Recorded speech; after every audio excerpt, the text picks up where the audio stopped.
La parole est maintenant à Madame Nathalie Goulet pour le groupe de l'Union centriste. Oui, Monsieur le Président, Mesdames, Messieurs les ministres, mes chers collègues, ma question s'adresse à Monsieur le Premier ministre. Les chantiers de l'Atlantique STX, fleurons de notre savoir-faire industriel et véritables poumons du Grand Ouest, connaissent une crise majeure avec la récente décision de 430 000 heures de chômage technique. Dans le même temps, STX a d'énormes capacités de diversification pérennes.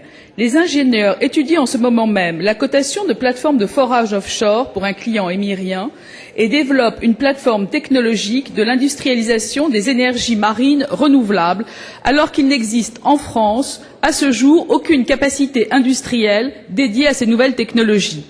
Sachant que le grand emprunt que nous venons de voter a déjà consacré 100 millions d'euros aux navires de demain, je voudrais vous questionner, Monsieur le Premier ministre, sur les emplois d'aujourd'hui. Le Président de la République, comme vous-même et comme Christine Lagarde hier à l'Assemblée nationale, avait à de multiples reprises dit votre attachement à ce chantier exceptionnel, au savoir-faire unique. Le temps des auditions en commission des rapports n'est pas celui de l'urgence sociale et industrielle dans laquelle nous nous trouvons. Aussi, pouvez-vous nous confirmer que le commissaire à l'exécution du grand emprunt, M. Ricol, étudiera en priorité les dossiers qui lui seront transmis par la direction des chantiers de l'Atlantique, les énergies marines renouvelables, la construction de plateformes de forage offshore et la création d'un centre de recherche et de développement pour assurer la transmission et le développement d'un savoir-faire exceptionnel, étant entendu que le triptyque formation, emploi et recherche et développement est le triptyque gagnant. Les deux premiers dossiers, Monsieur le Premier ministre, peuvent assurer un commencement d'exécution immédiat. Je vous remercie de votre attention. Pour répondre à Madame Goulet, la parole est à Madame Christine Lagarde, ministre de l'économie, de l'industrie et de l'emploi. Vous avez la parole, Madame la ministre. Merci, Monsieur le Président. Mesdames et Messieurs les sénateurs, Madame le sénateur Goulet, le site de Saint-Nazaire, nous le savons, pour l'industrie française est un site stratégique dont la société STX, les anciens chantiers navals, sont un lieu déterminant auquel sont rattachés de multiples sous-traitants. Ce ne sont pas moins d'à peu près 7000 emplois qui sont liés à ce site.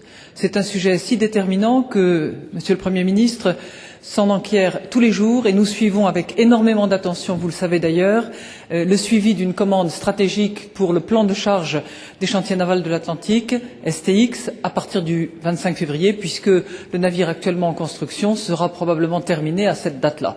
C'est un dossier qui évolue, dont la négociation avance bien et pour lequel, à la demande du Premier ministre, nous mobilisons l'ensemble des moyens financiers, notamment sous la forme de garanties COFAS. Mais vous le savez, ce n'est pas le seul volet de l'intérêt qu'a consenti l'État à ce chantier déterminant, puisque nous sommes également intervenus au capital, en investissant pour à peu près 33% du capital de la société STX, aux côtés de l'investisseur coréen. La France a consacré plus de 100 millions d'euros à la participation en capital. Nous sommes allés plus loin dans le cadre du plan de relance et dans le cadre de la construction du navire Mistral, BPC, qui a absorbé plus de 400 millions d'euros et permis le maintien de la charge du chantier pendant une période difficile. Donc participation au capital, participation par le plan de relance au maintien de la charge des chantiers et, vous l'avez indiqué tout à l'heure, soutien également à la diversification par l'examen d'un certain nombre de techniques qui peuvent utiliser le savoir-faire, l'expertise unique de ce chantier naval. Dans le cadre du plan majeur qui a été proposé dans le cadre du projet de loi de finances rectificative, vous savez qu'une enveloppe particulière d'1 milliard d'euros consacrée aux véhicules du futur sera consacrée notamment aux véhicules électriques, mais également aux véhicules autres qu'électriques, et bien sûr je parle là du ferroviaire ainsi que du naval.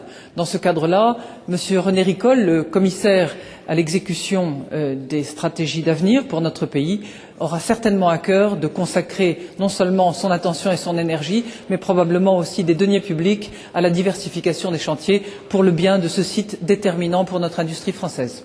Merci, Madame la Ministre.